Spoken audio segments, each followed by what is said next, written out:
In fact, the script is not necessarily what hooked me, although I agree that it was very, very well written.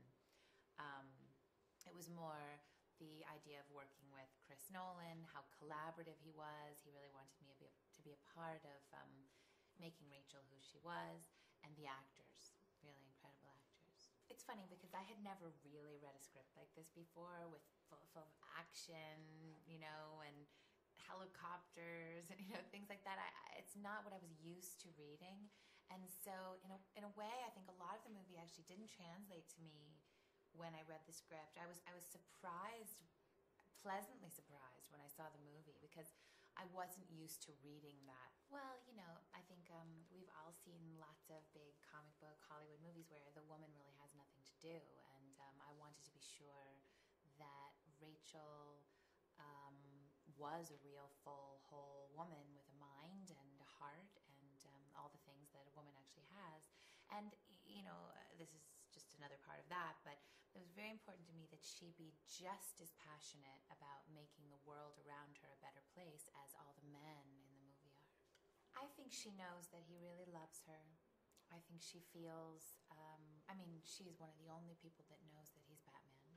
I think she feels that he trusts her, and I think she trusts him. I think she also sees that he's really flawed, that, you know, I think she has a lot of problems with what he's doing as Batman. I didn't anticipate that when I went into shooting it, but then shooting all these scenes, and all these scenes are about morality and what's the best way to be a hero, and I started to think, it's not even really written in, but I just started to feel like, who do you think you are deciding for everyone else that this is the way that's best to save this city or to stop corruption?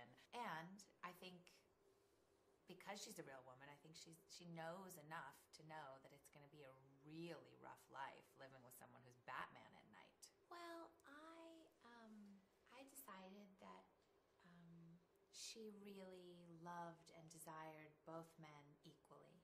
And although she does make a decision at some point in the movie, I think she continues to love them both.